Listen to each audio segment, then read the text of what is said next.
and then we'll dive right in.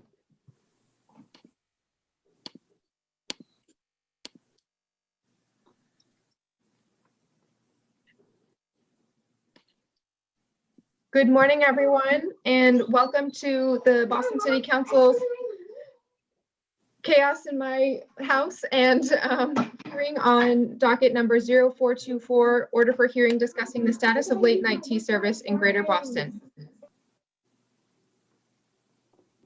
My name is Michelle Wu, and I'm chair of the Committee on Planning, Development, and Transportation, and we are here with several colleagues, including the lead sponsor, Councilor Julia Mejia, also joined by Councilor Ed Flynn, and Councilor Liz Braden, and Councilor Kenzie Bach. I want to remind everyone that this is a public hearing being recorded and broadcast on Comcast 8, RCN 82, and Verizon 1964 at a later date, also currently being streamed at the City of Boston's website. We will take public testimony throughout the hearing. If you're interested in testifying, please email ron.cobb, C-O-B-B, at boston.gov for the link, and then follow along on the live stream to know when it's your turn to speak. And for those who will be speaking during public testimony, please state your name and affiliation, residence, and limit your comments to 2 minutes to ensure that everybody's comments and concerns can be heard. Okay, so again, thank you so much for joining us. We'll do some very quick opening remarks from our colleagues on the council, then dive into one large panel with advocates and the City of Boston's administration, and then Q&A. Councilor Mejia, would you kick us off? Yes. Good morning, everyone. Thank you, Councilor Wu, for your partnership in co-sponsoring this hearing order alongside our office. We really do appreciate your long-term advocacy in all things transit. Your work in this space is definitely one of the things that a lot of people point to when we think about transit justice. And so really do appreciate your partnership. I'd like to just quickly say that we expect this hearing to go pretty quickly, but that doesn't mean that this topic isn't important. The issue is personal and professional to me, and if I didn't have my beat up Chevy Nova back in the day, I would probably be completely stranded on my way home from my late night work. And so late night tea service is crucial as a means to bring late night employees home safely. It's also crucial to support small businesses and provide a safe means transportation for women, LGBTQ plus individuals, and anyone who finds themselves in a neighborhood that they do not know late night. On a side note, as many of the employees who would benefit from the late night tea service are also probably still asleep. So moving forward, we would need to find ways to bring this conversation to them. But I see this as a brief reintroduction to this topic and to those who have not been consistently tied into this work. I look forward to this conversation and learning more. And I would also like to thank Jared Johnson from Transit Matters for working with us on this issue. And we look forward to working with all of our advocates beyond this conversation. And just really quick, I know that Jared had reached out to our office back in March, but with COVID and the transition and everybody being home, remote working, his email got lost, but we wanted to just publicly acknowledge that when we talk about all means all, and those who are living the reality should be leading the work. A lot of the work that Jared Johnson does in this space is important for him to know that we see him and we value him. And unfortunately, he's not able to join us, but I know he's going to be holding us accountable to the work, and we look forward to his partnership in that. Thank you. Thank you, Councilor Mejia. Councilor Flynn?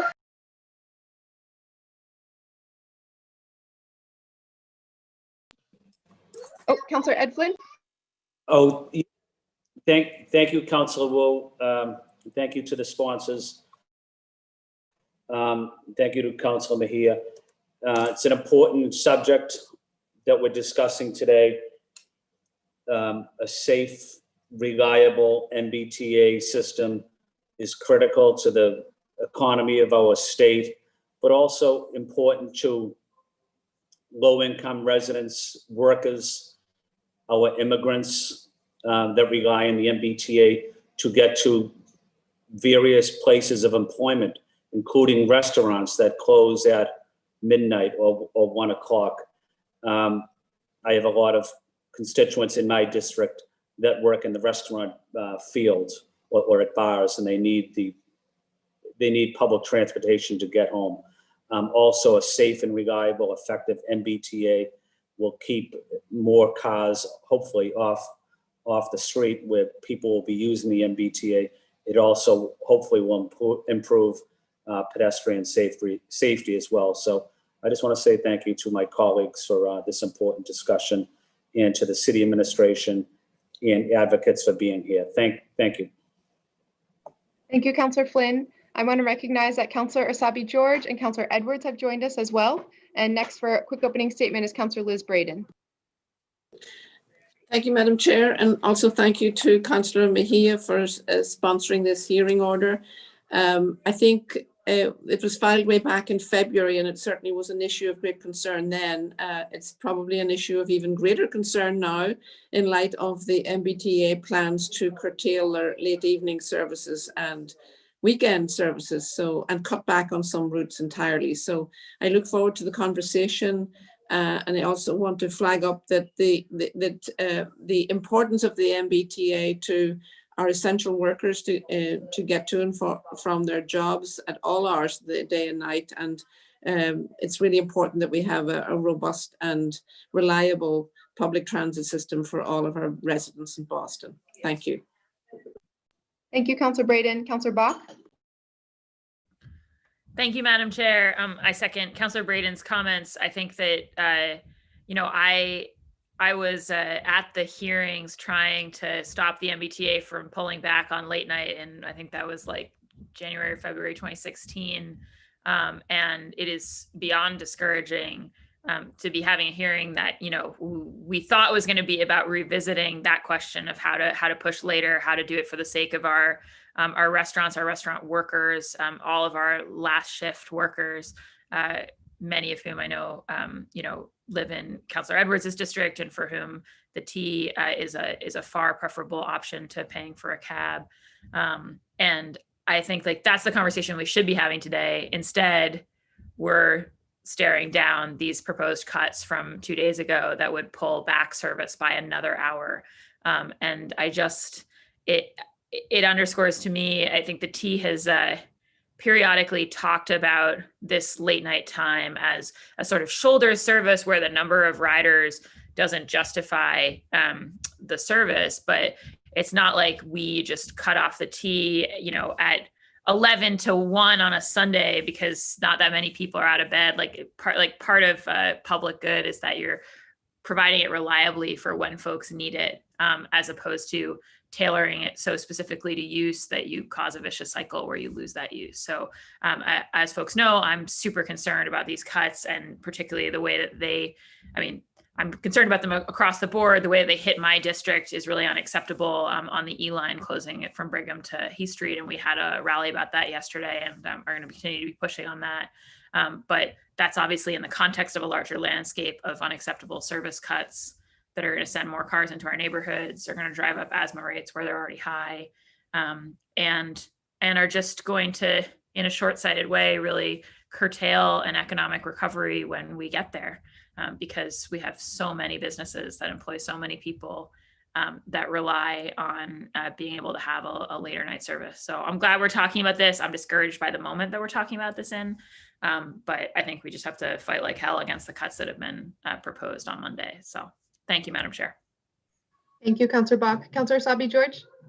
Thank you, Madam Chair. Sorry to be coming to you from behind my picture. As soon as I'm settled and not in transit, I will come in person, but just want to echo the opening statements of colleagues, and thanks to the lead sponsor on this issue and the unfortunate continued conversation and so much work, not just left undone, but what we've seen, especially over the last couple of days, and sort of a significant digression in services and those cuts. So look forward to today's hearing and continuing the work that is underway. Thanks, Madam Chair. Thank you, Councillor Asabi George. Councillor Edwards. Thank you very much. And again, I echo the thanks to Councillor Mejia for the wonderful opportunity to have this conversation, and to have it in a way that I think really further emphasizes that our economy depends on people being able to come home from work. Our economy depends on a reliable public transportation, and we really cannot talk quite seriously about restaurant revitalization if restaurant workers can't come home. This is the dichotomy of this moment, is that we are literally trying to save restaurants. 1 in 5 restaurants are going to close. Many of them are downtown Boston, and many of them have workers who need to get home on public transportation. Our economy would actually, I think, improve if we had more increased public transportation right now, so people can move and get to and from work. So that's one, it's the economic argument. The other one is, I don't know how we are going to claim in any way, shape, or form we are becoming, or we're headed towards being, a world-class city if our transportation system isn't even matching some of the basic levels of other world cities as well. It's not making any sense. And then finally, if we're going to talk about being ready, or climate ready this or climate ready that, or trying to be our best in terms of setting up a future for our children, then if you do not emphasize and push for public transportation, and instead have people rely on either their cars or losing income, then you're not really committed to a truly green economy. So it's economically it makes sense. In terms of our green living, it makes sense. And honestly, and I forgot also in terms of equity, let's be very clear about who's on public transportation and who can get in a car and drive home. So with all of these reasons, I firmly believe that we lean in to preventing people from further going into poverty. We lean in towards revitalizing our restaurants. We lean in towards a greener economy. And by doing all of that requires us to lean into a robust public transportation system, including late night tea service. Thank you very much. Thank you, Councilor Edwards.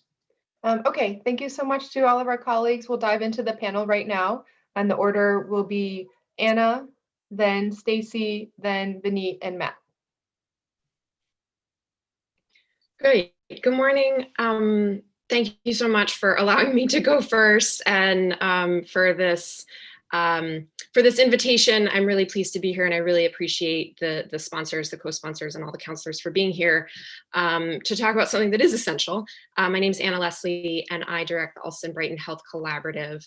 And though that is in Allston Brighton, I think what I speak to is citywide. And we have been in existence for 6 years, and we have focused on transportation for 4 of those years because it is an essential determinant of public health.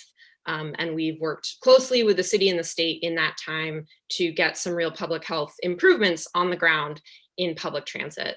So I will focus my comments on health and on public health. And I know many of the counselors have already spoken to this morning.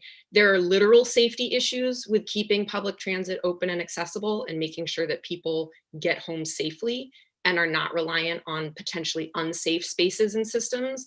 And we have tragically seen examples of that in our city in recent years. So keeping systems as open and accessible for all people is essential to literal health, both mental and physical.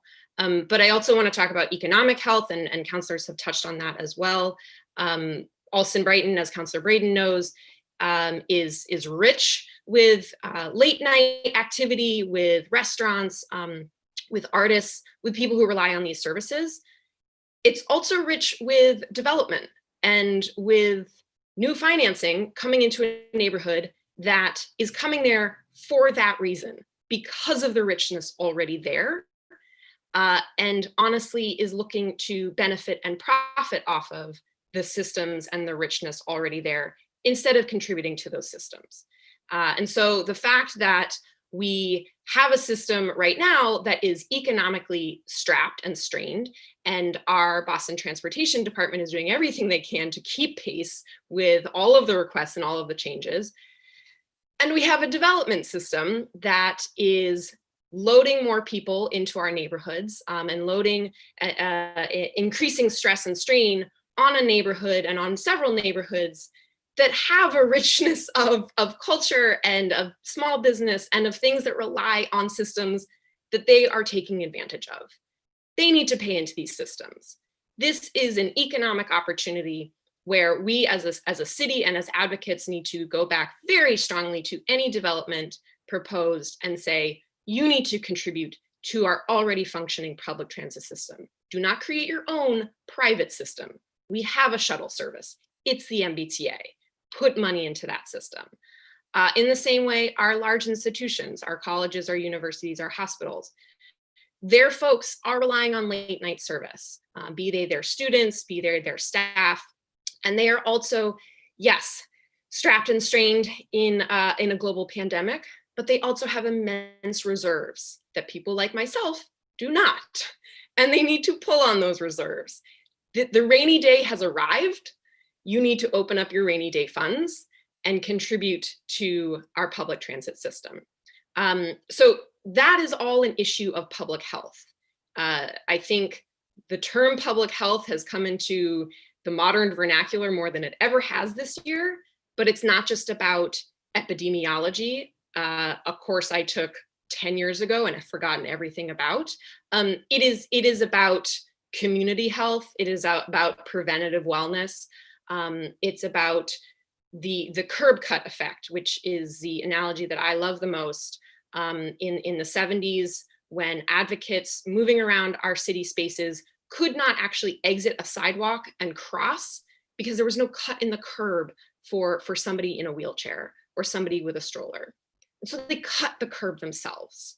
And that is the reason that we have cuts and curbs, because people made that change. And that has allowed for everybody to access systems, not just people that need that curb cut. So we need to think about the people that need that equity, because that lifts all ships. And that is the core of public health. And so when we think about late night service, we're thinking about the people that need that service at the baseline. That lifts all ships. That supports all of us. And maybe I am not using late night service, but I benefit because somebody else does use it.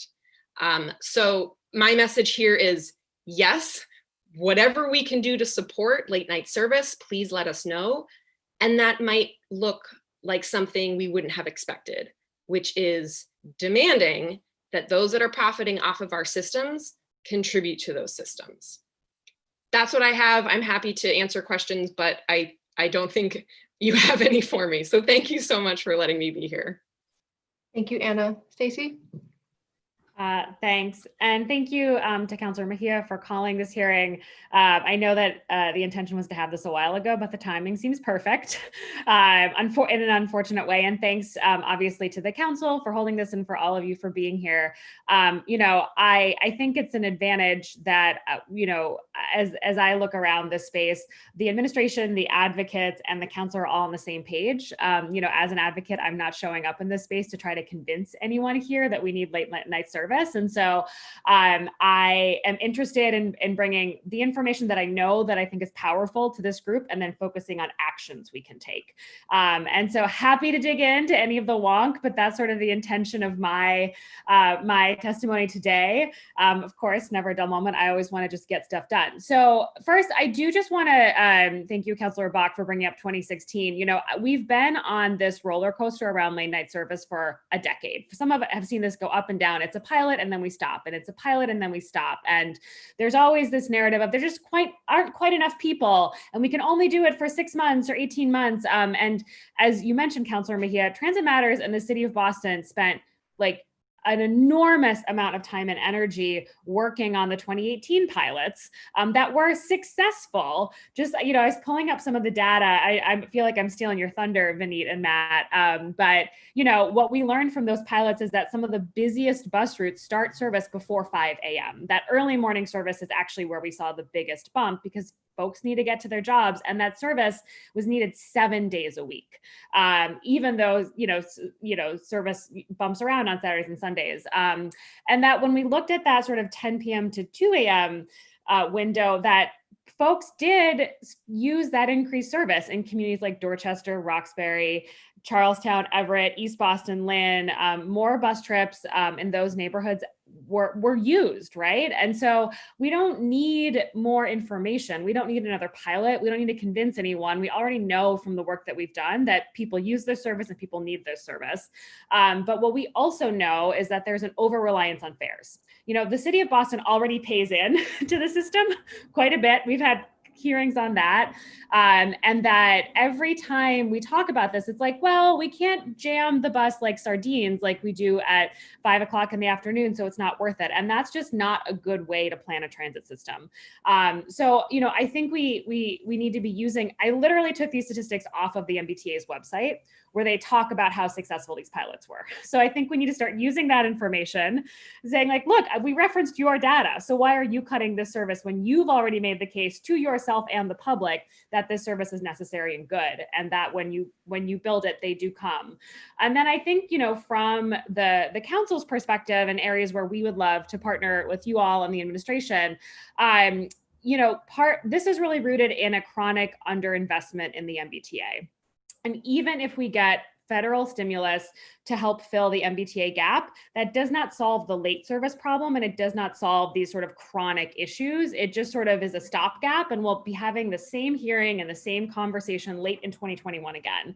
So I think, you know, many of you have gotten on the transit is essential bandwagon. All of you, you know, said that you want to delay these cuts, but I think we need to really work collectively with the Boston delegation and the State House to make sure that we are putting together balanced progressive revenue packages that actually meaningfully fund the MBTA. There are a lot of advocates working on that. And, you know, I know you all talk to our state electeds, we do too. Maybe we could be a little more coordinated or think together about how we have a consistent message and really push that through. Because that's the sort of golden ticket, is getting sustained long-term funding that is not so dependent on fares.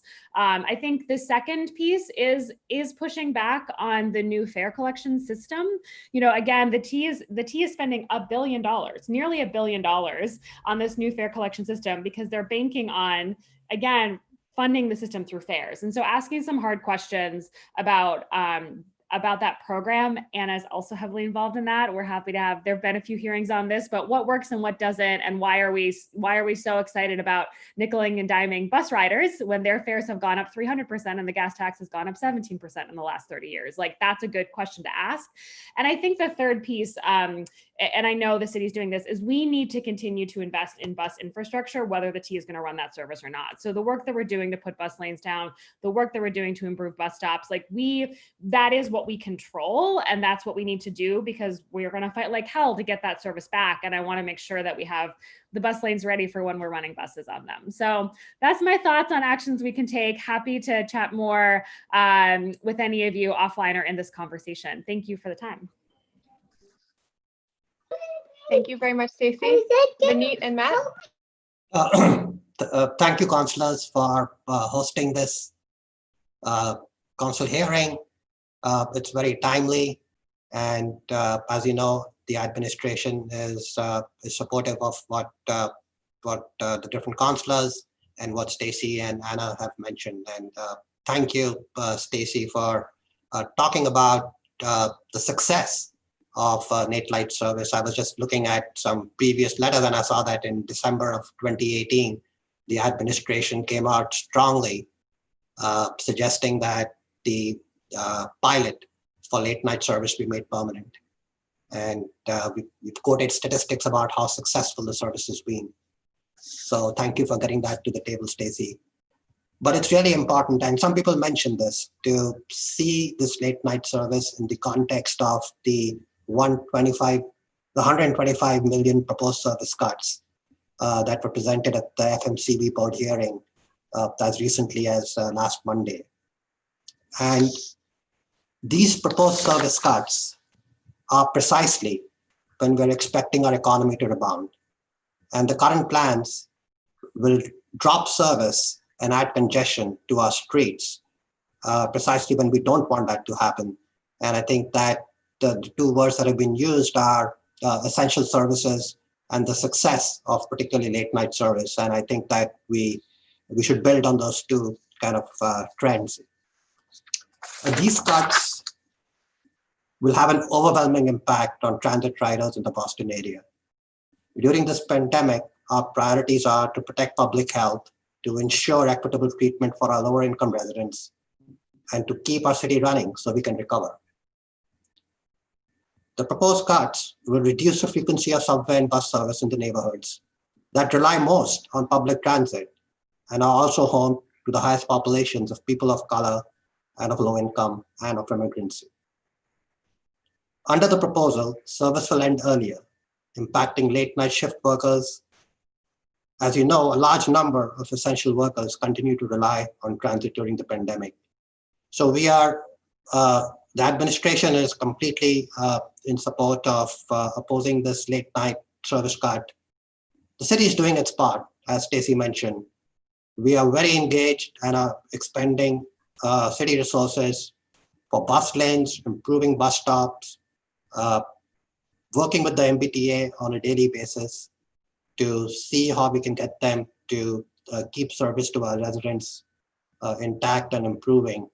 And for sure, all the city councilors have been supportive to the administration's efforts, and particular thanks to Stacey and Anna for the advocacy they've been doing. I'm going to hand it over to Matt, who can get into the specifics of some of the things that we're looking at relative to late night service, unless you have some quick questions for me, or you can ask your questions after we finish.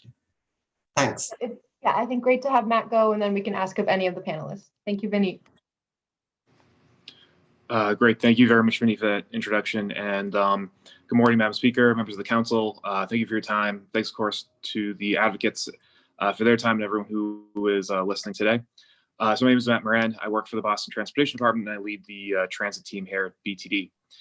As many of you know, late night services is invaluable for essential workers and provides critical mobility for Boston residents. Over 60,000 workers start or end work between 12 a.m. and 5 a.m. in Greater Boston, according to an analysis by the BPDA. These workers are concentrated in the fields of transportation, food preparation and serving, office administrative support, construction, management, and healthcare practitioners and technicians. Further, according to this analysis, most employees who arrive late night at work are using a cab, about 46%, or a ride-sharing service, or drive alone, that's about 39%. Within late night service, we have three overarching goals, sort of since we began the pilot a few years ago and moving forward. So our first goal is to increase equity. This is especially true for the 30% or more of residents in East Boston, Dorchester, Mission Hill, Longwood, and Roxbury who do not have access to vehicles and have household incomes less than $52,000 a year. The absence of late night bus service limits economic opportunities or requires workers to use more costly means of commuting. Our second goal is to expand opportunity. By providing service from between key origins and destinations, we will be able to broaden the recruiting pool for employers and improve access to job opportunities for the region's residents. Our third main goal is to reduce emissions. With a high percentage of our current overnight trips conducted by car, switching travelers to buses would aid the region and Commonwealth in hitting our climate reduction targets that are essential for both public health and resiliency goals. This has been mentioned before, so not to belabor it, but a little bit of background about our late night bus efforts. So the City of Boston, in partnership with the cities of Cambridge and Somerville, Transit Matters, and Livable Streets, among others, proposed an overnight bus service pilot program to the MBTA in 2017. The MBTA accepted this pilot program, and an early morning pilot was launched in April of 2018, and an overnight pilot was launched in September of 2018. These pilots had essentially three components. The first component, as mentioned, was earlier starts to existing trips. The second component were later ends to existing bus services and routes. And the third was a new overnight bus system, roughly between 2 a.m. and 5 a.m. to cover the gap between when services ended, traditional services ended, and traditional services began. In April of 2019, the MBTA made permanent certain elements of this pilot, notably the early morning pilot and the 10 p.m. to midnight services were maintained. Additionally, the MBTA added a few more trips after 12:30 p.m. to certain bus routes. Unfortunately, the MBTA decided to curtail the overnight bus routes, meaning that there's essentially no MBTA service between 1:30 to 5 a.m. So moving forward, we understand that late night bus service might not have drawn the initial ridership as hoped, but we know that there's demand there just based on the numbers of employees who are commuting in the Boston area during those late night hours. We are pleased that the T decided to expand that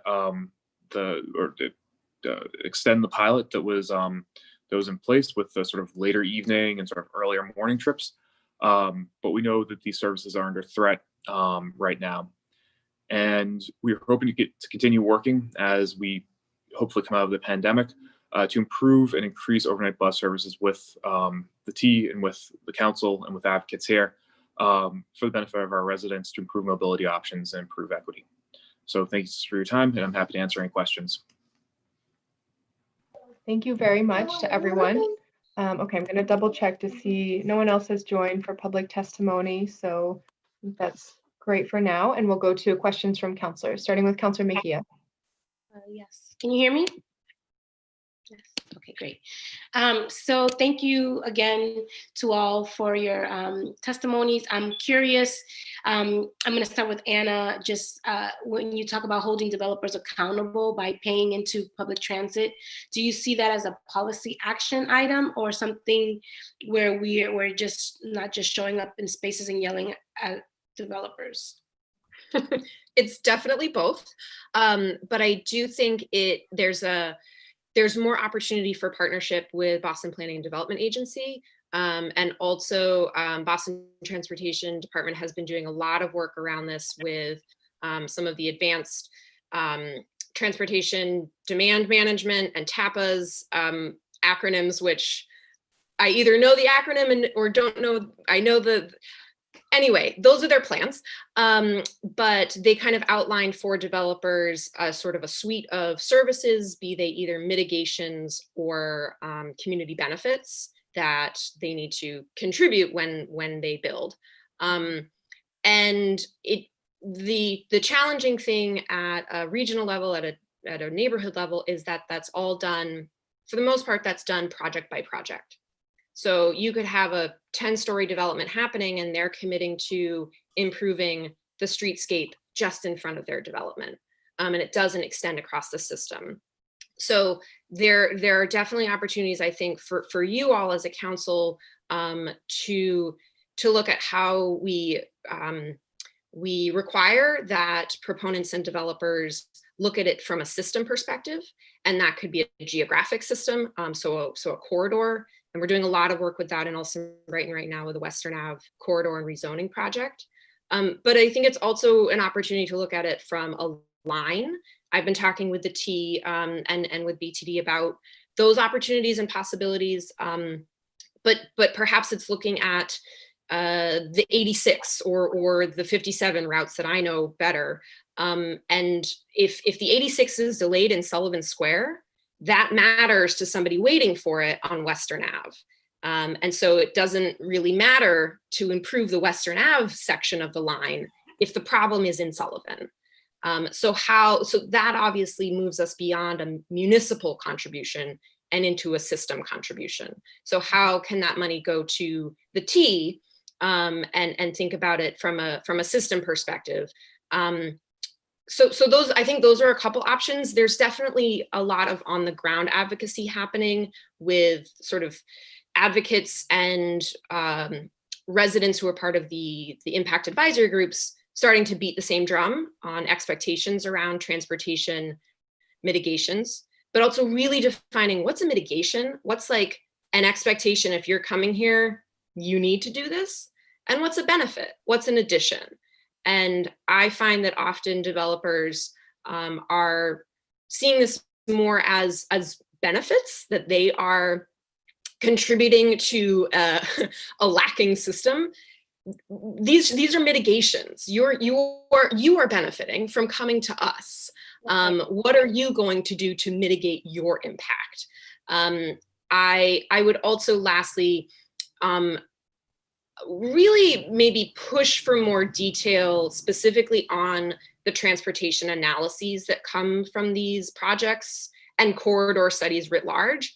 I very consistently see those analyses coming back saying that it could be a 10-story building or a 22-story building. And the analysis always says there will be no increased impact on the system, which is categorically impossible. So I think that's another opportunity, both within the council and within the city of Boston, as an institution, to ask for more clarity there. So yes, a lot of policy opportunities. Yeah, and I know that you have a hard stop, but I just want to ask one more question.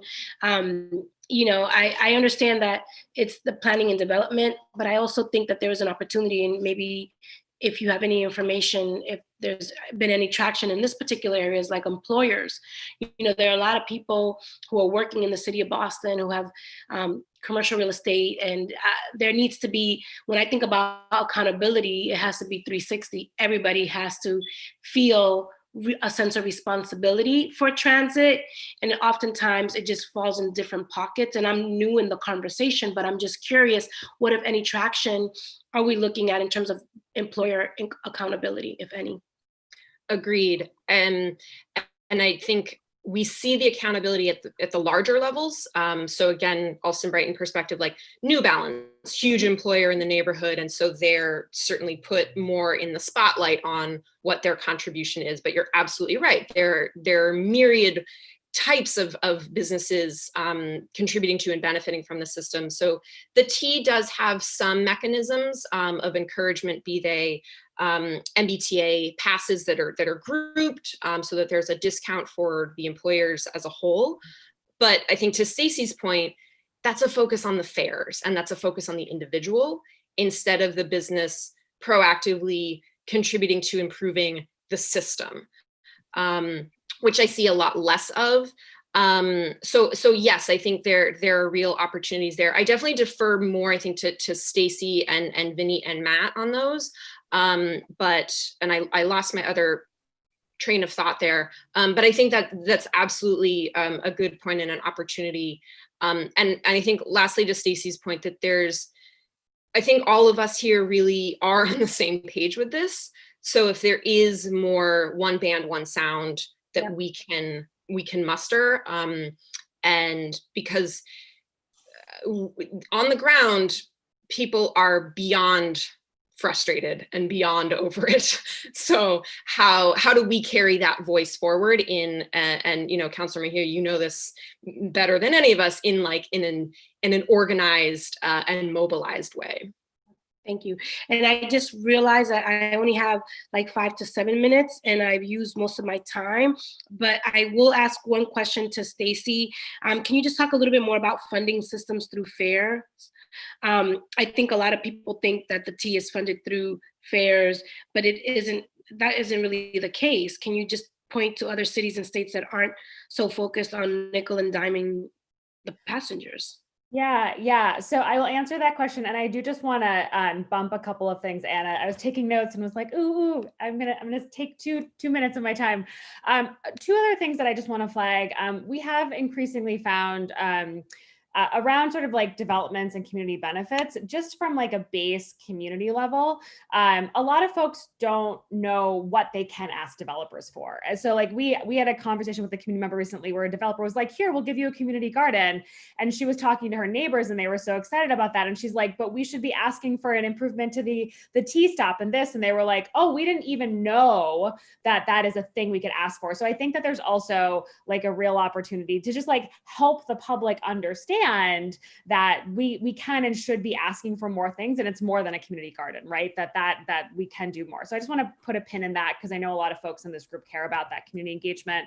And then on the employer stuff, we've also found through customer intercept surveys, Matt and Vineet know this, that a lot of employers think that they're the people who come to their business and their employees drive, and that when you do employee and customer intercept surveys, and give those employers back that information, they're usually surprised by how many people are actually using transit. So I think in order, to help get employers on board, we also need to be doing some of that legwork. We're certainly doing it, but I think we could do more. But there are also like major employers in the Seaport that invest in private shuttle services.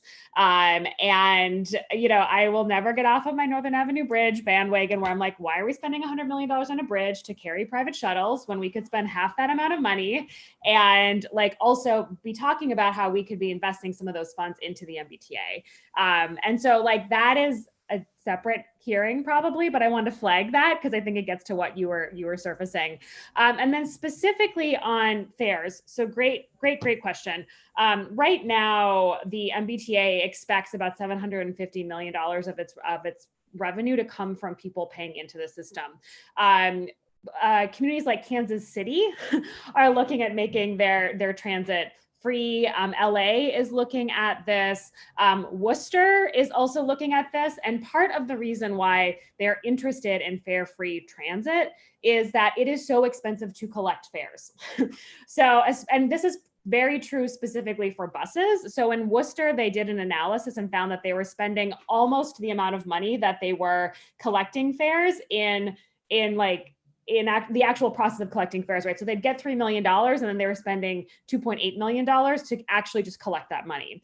And so, we've also done this analysis for the MBTA. It's part of the reason why so many small to mid-sized towns are really looking at this seriously, because it's very expensive to collect small amounts of money from people through a transit system, and so so that is just like at the root of why you hear things like free transit, free buses, but separately, increasingly other communities are looking at treating transit like healthcare, like education, where you use sort of sustained tax mechanisms to pay for those services and treat them like, yes, some people might never use that service, but everyone benefits from it. Some people might only use it sometimes. Some people might be more expensive in the system because they use late night. It's the same as having a person who has pre-existing conditions. We all pay into the healthcare systems to support that individual because it's better for all of us. So we're seeing that in other communities as well, and we're happy to send you more details on that. Thank you, Stacy. And I want to be super mindful of the time constraints. So I will ask. Councilor Mejia, do you have any questions for the administration folks? Yeah, I'm just curious how the administration is working alongside low-income communities and communities of color to advocate for better public transit. And I'm just curious how they're utilizing their voice on the city level to really push like for an agreement between the council and the administration to do something more. Like, what role are you all playing to be more inclusive and collaborative with the council and the state around this issue? Yeah, thank you, Councilor Mejia. I'm happy to address that, and I'm happy to also, if you give me some time, to add to some of the issues that Anna and Stacy brought up. So as you all know, the mayor, understanding the importance of public transportation for our residents, established the city's first transit team, and which Matt Moran, who's on this call, heads up. And his team is working day in and day out with neighborhoods throughout the city, whether it's doing extensive community meetings and in-person outreach, socially distanced, of course, along Blue Hill Avenue to get better public transportation on Blue Hill Avenue. That public process has been going on for a year. Whether it's working with the residents of Roxbury to look at Warren Street and the Nubian Square area, whether it's working with, and Councilor Flynn knows this well, with the residents of South Boston. And Anna knows that Matt has been very, very engaged with Austin Brighton, including the installation of bus lanes. We are very active in Jamaica Plain. There's a bus lane in steady on the border there, but between Jamaica Plain and Roxbury. But there's a bus lane in construction right at Columbus Avenue, connecting Eggleston and Jackson Squares. We are very active throughout the neighborhoods. We've also engaged programs such as making T-passes available in all our public libraries to allow residents to understand that they can make substantial savings if they use a pass rather than buy one-off tickets. And we are doing educational outreach throughout the city. So I'm saying all of this merely as an ambassador. Matt Moran and his team do all the work. But I just wanted to add that we are, in fact, this is to Anna's points, working with developers where we are formalizing programs of how they contribute to public transportation, how they will be required to have their tenants and future kind of people who occupy their buildings, employers, they'll be required to offer TPAS subsidies. So that's a very formal process that's been actually going on for some time and to some success. We've also started to work at kind of corridor-wide or line-wide, whether it's a bus route or an important transit corridor, where we are in fact kind of combining what contributions developers make to do analyses of these corridors to improve public service, to improve public transportation, improve bus stops. A good example, of course, for a specific improvement is a commuter rail station that New Balance contributed to, which is up and running and has been extremely well used. We're also working in South Boston, looking at it from a neighborhood perspective, particularly connecting the good people who live in South Boston and who have jobs in the downtown area to take better public transportation. And finally, we are working with transportation management associations, or TMAs. These are made up of employers. These are nonprofits that are made up of employers, whether it's the Seaport TMA or the Better City TMA, which is in downtown. And we've done some surveys with them to see what travel behavior might be in the current months and in the post-pandemic world, to get a better understanding of what is it that we need to focus on to make it easier for our employees to come to work in Boston. So sorry for taking up so much time, but I thought I'd give a quick summary of everything in one shot. Thank you very much. I had neglected earlier to read a letter from our colleague, Councillor Campbell, that I want to make sure to get in the record. Dear Chairwoman Wu and colleagues on the committee, I regretfully cannot attend today's hearing on docket number 0424. I thank Councillors Mejia and sorry everyone. I thank Councillors Mejia and Wu for sponsoring this important conversation, especially in the midst of proposed cuts from the MBTA. While ridership may be down due to the pandemic, accessible public transit is still essential, especially to the thousands of essential and frontline workers who have no other option. I will be ably represented by a member of my staff at today's hearing and look forward to reviewing today's hearing recording and committee report and working with the committee on any recommended next steps. Sincerely, Andrea Campbell, Boston City Council, District 4. Councillor Flynn, you're next in line for questions. Thank you, Councillor Wu. I enjoyed listening to Anna's comments about working with developers and when a development project goes up, what type of impact that has on pedestrian safety, what type of impact it has on public transportation. Those are the first questions I usually ask when a development team wants to develop in my district, is how will it impact pedestrian safety? So I want to say thank you to Anna. And then I had a good conversation last week with Stacy, and I just wanted to ask you, Stacy, with potential cuts to the MBTA, what are other cities across the country doing in terms of public transportation? Are they doing similar cuts, or if they're not doing similar cuts, what other options are they thinking about that may address, making sure we get our low-wage workers and people in need into their jobs at night or home from employment. So I just wanted to ask that question to you if you had any feedback, Stacy. Yeah, so a couple of things that I think are important for the council to note or be aware of. One, basically every transit system across the country is facing this right now, and we are all sort of desperately hoping for federal stimulus because it is a countrywide issue. About 1,000 transit systems are facing cuts or extinction, and the federal House did pass a package that had stimulus for transit, but the Senate doesn't want to include it. There's a ton of background on that. So it is a crisis across the country. However, Boston is unique, not exclusively, but unique in that the MBTA is trying to make decisions much earlier than other transit systems across the country. So the MBTA is saying we're going to make this decision in early December because we need this runway, and we're going to start staving off these cuts or doing some of this as early as January. Most other transit systems are trying to wait as long as humanly possible, holding out for their state legislatures and the federal government before they make those decisions. So that's been a key ask. Certainly it's been an ask of the council, and it will continue to be an ask of the advocates to just not make any decisions before the first of the year, because that is unique compared to other areas.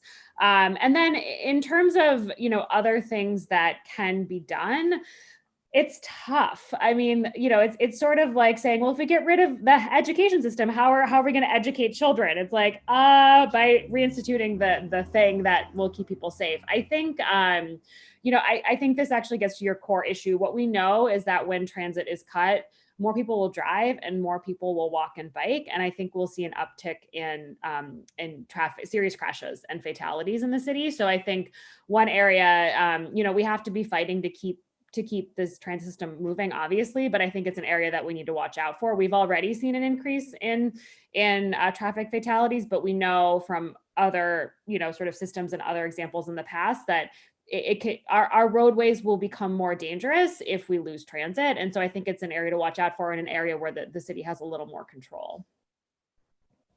Thank you, Stacy. I don't have any further comments. I just want to say thank you to the panelists, to my colleagues, the sponsors. I want to say thank you to Matt for being here, and my friend Vineet, who I always enjoy working with, especially doing walking tours of my district.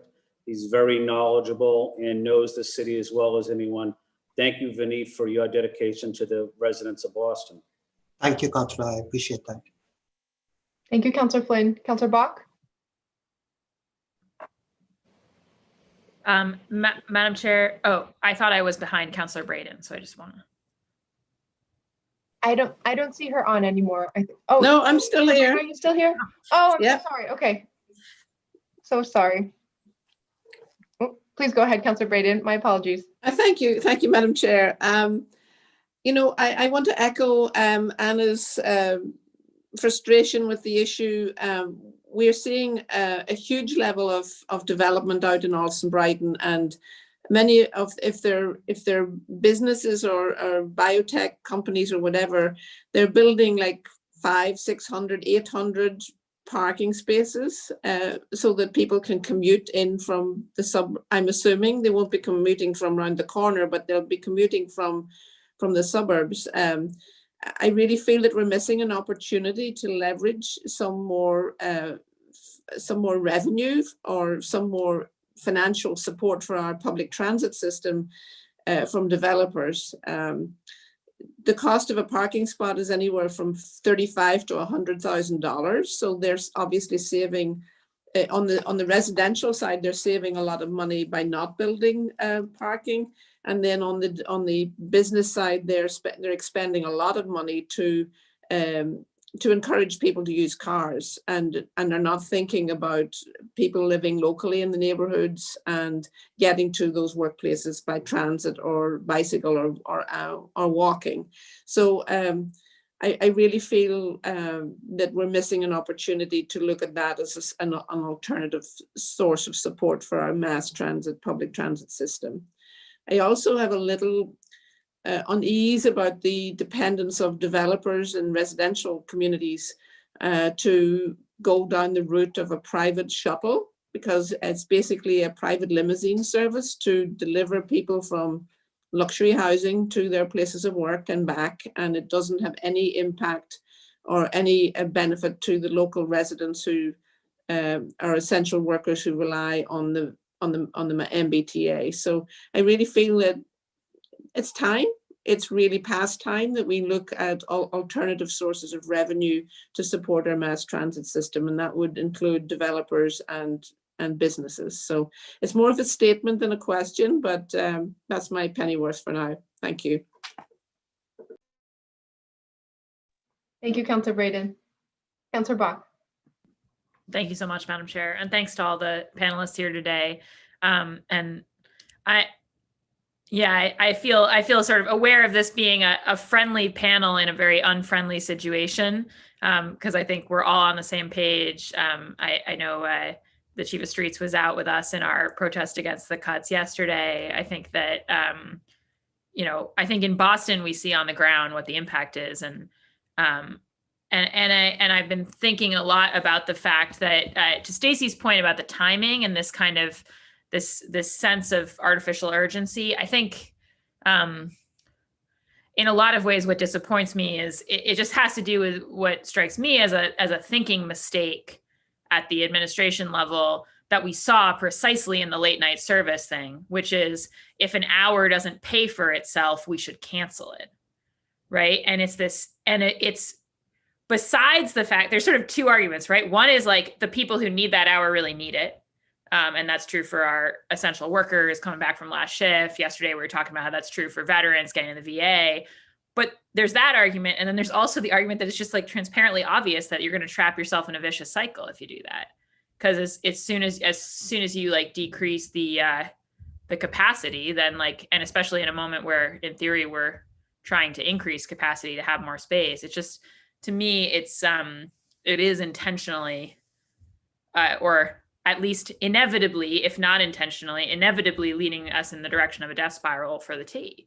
And it's so frustrating that not only is it wrong and does it hit all the wrong people, this thing, but it's just so short-sighted. Like the sort of like impact on our economy, our like ability to be in relationship, like the whole like the sort of lived geography of our region, the sort of negative externalities just seem legion to me here.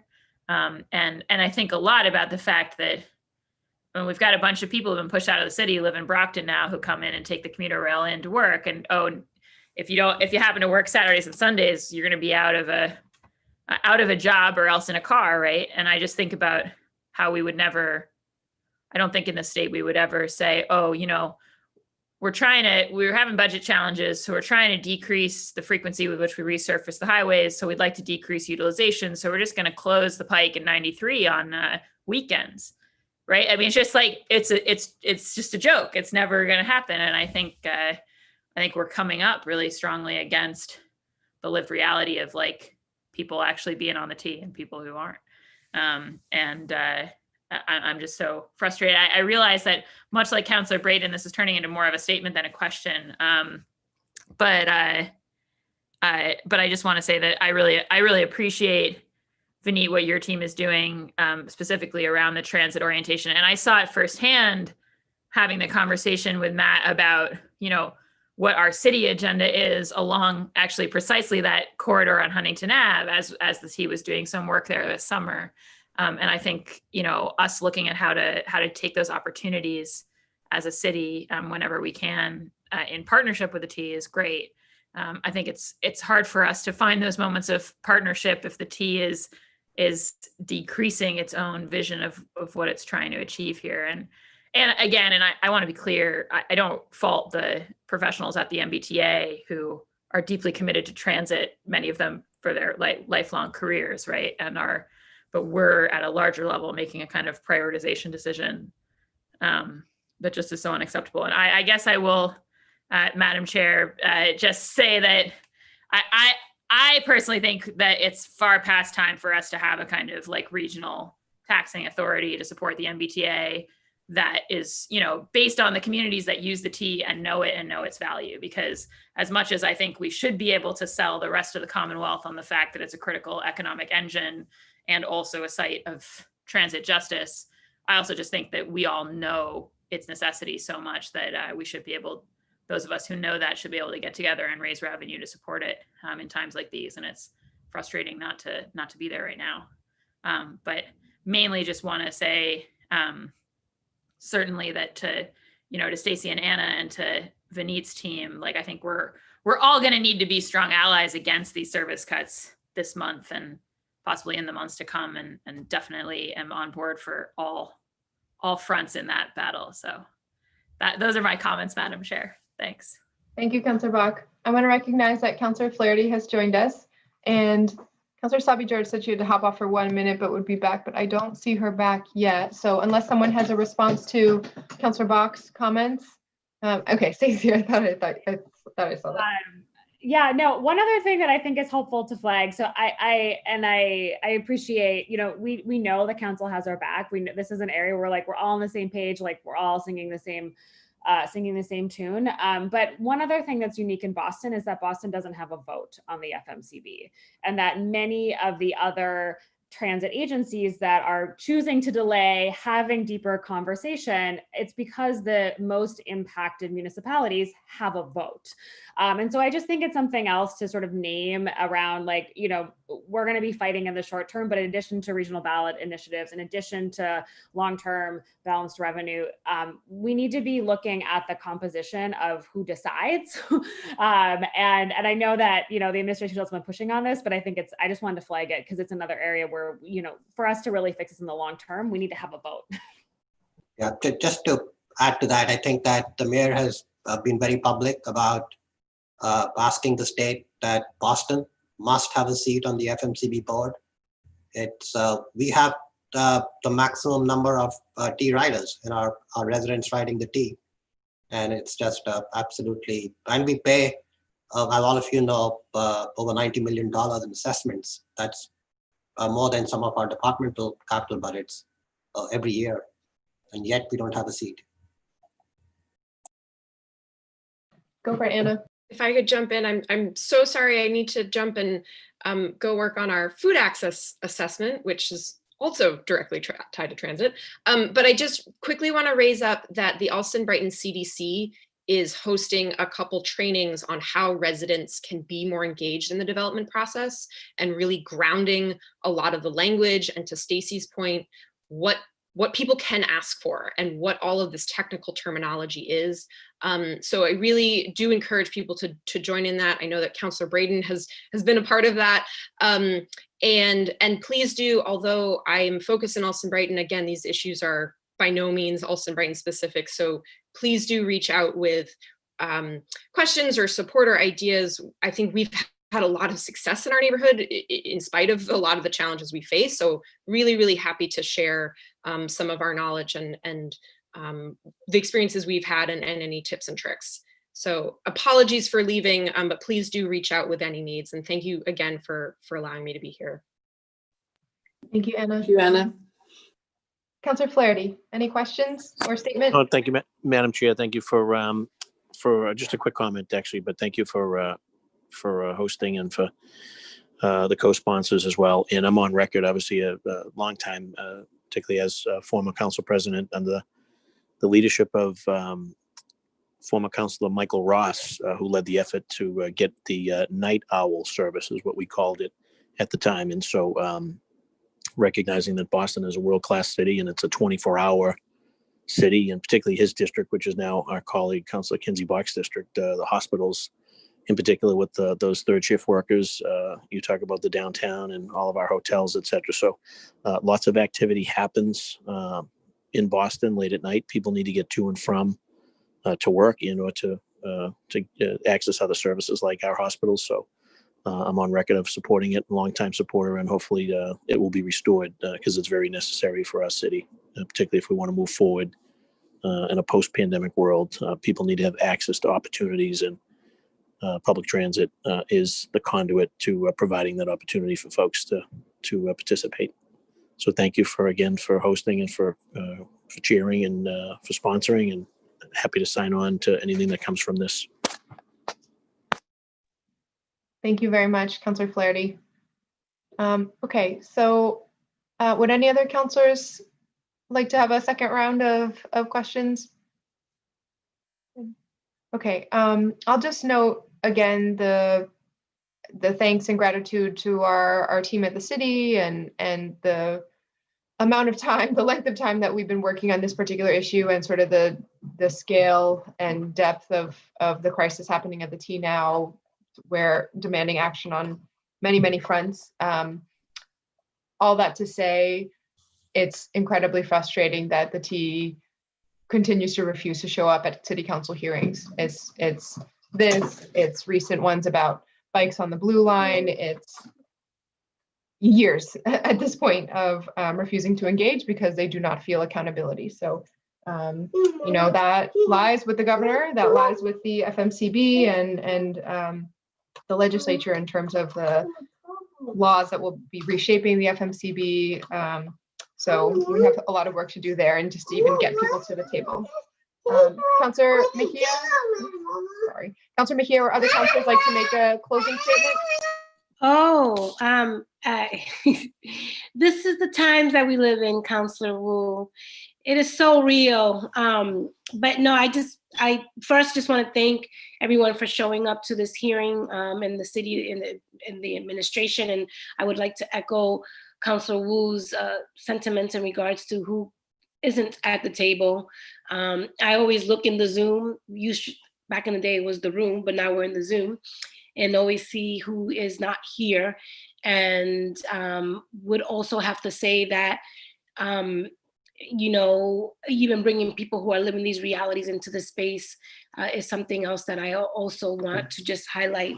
And I think many of the folks that we are advocating on behalf of, as I mentioned in my opening remarks, are sleeping right now because they work the third shift. And so just because they're not here to speak on their own behalf doesn't necessarily mean that they don't have a voice. The reason why we're here is because we're advocating for them. And so just really want to just acknowledge that, and also just want to thank my colleagues for their support. And, you know, I believe that everything happens for a reason. The fact that we filed this back in, I don't know when it was, February, March, and we're having it, and it was slated to be heard today at the heels of what we're dealing with, speaks volumes to just kind of like how serendipitous it was, and it gave us another opportunity to push. But we have to get to the point where we have to stop just fighting, and people need to roll up their sleeves and actually do the work, because we're all willing participants and we're ready. And I just think that on the state level, we need to push a little bit harder so that we can get to where we need to go. And I think accountability is key. And it's going to get to the point where we're going to have to start doing that, you know, the public shame game here. It's just really ridiculous that we are having this conversation when we can just make it so much easier for folks and just do the work, period. So here for all of it. And thank you, Councillor Wu, for your continued advocacy in the space, and looking forward to next steps. Thank you. Would any other colleagues like to weigh in before we close? Okay. Thank you so much, everyone, for your time. Oh, Vineet, would you like to say anything? Okay. All right. Thank you for your time. This will conclude our hearing on docket number 0424, order for a hearing discussing the status of late night MBTA service in Greater Boston. This hearing is adjourned, and look forward to moving forward, pushing the T in general. Thank you, everyone. Thank you, everyone.